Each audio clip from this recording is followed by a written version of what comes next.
Jollibee has perfected the art of selling not food, but a feeling.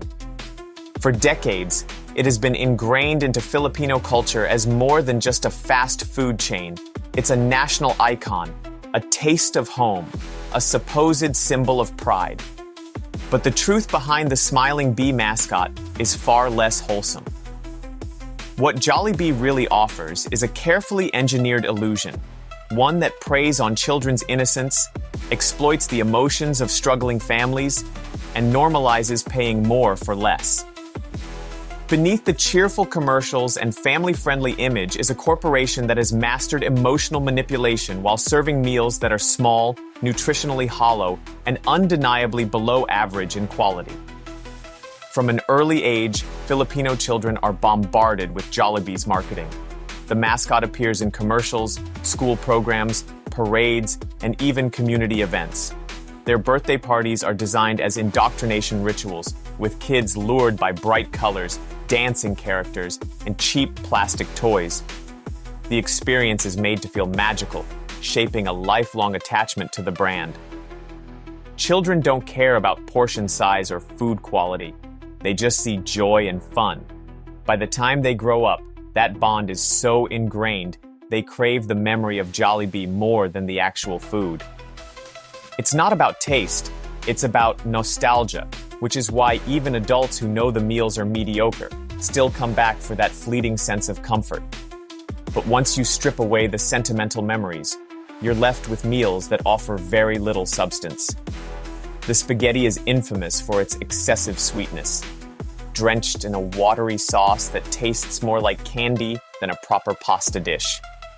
The chicken joy is often greasy, with thin meat under thick breading, and the crispiness is wildly inconsistent depending on the branch.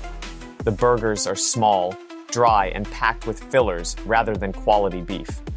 Rice portions have shrunk over the years, while prices have quietly crept up. The so-called value meals leave many customers unsatisfied and still hungry. For what you pay at Jollibee, you could have a fresher, more filling meal at a small carinderia or home-cooked eatery, without the fake flair. Yet the poor keep coming back, not because it's truly affordable, but because Jollibee sells the illusion of affordability. It positions itself as an accessible treat, something special yet reachable, a tiny escape from the hardships of daily life. Parents with little money still save up to take their kids to Jollibee because the ads tell them that's what a happy childhood looks like. Kids beg for the toys that come with meals, creating social pressure for families who don't want their children to feel left out. It's a cycle that traps lower-income families into spending on food that lacks real value or nutrition, all in exchange for a fleeting moment of manufactured joy. The emotional manipulation doesn't stop with children. Jollibee's commercials are legendary for tugging at the heartstrings, showing overseas workers coming home to tearful reunions, families bonding over a bucket of chicken joy, even love stories and heartbreaks somehow linked to fried chicken and spaghetti. The message is clear. Eating at Jollibee is an act of love, togetherness, and even patriotism. It's marketed as uniquely Filipino, making it feel like a cultural duty to choose Jollibee over foreign brands.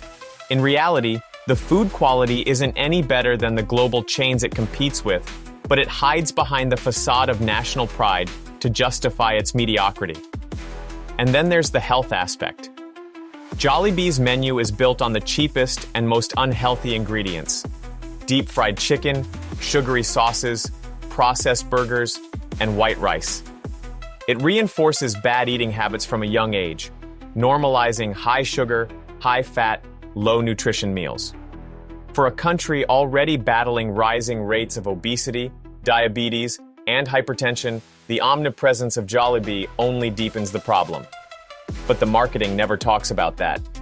Instead, it drowns the truth in cute mascots and touching ads, keeping people distracted from the long-term effects of regularly eating this kind of food. What makes it worse is how little accountability exists for the value customers get. Over the years, portions have quietly gotten smaller, but prices keep climbing. A single meal that once felt filling now feels like a snack. Customers often complain about inconsistent service, cold food, or half-empty servings, Yet the brand remains untouchable because of the emotional chokehold it has on the public. People still line up despite knowing they're not getting their money's worth because they've been conditioned to believe Jollibee is more than food. It's a part of life. At its core, Jollibee thrives not because it serves great meals, but because it has mastered the psychology of the Filipino consumer. It taps into national pride, childhood memories, family values, and the desire for affordable happiness. It brainwashes kids before they can even form their own taste preferences, then reinforces the cycle through emotional advertising that targets the heart, not the stomach. And while people are distracted by the feelings, they overlook the truth. The food is subpar, the portions are small, and the prices are far from fair. Jollibee is not just a fast food chain, it's a carefully constructed cultural machine designed to make people accept less while thinking they're getting more.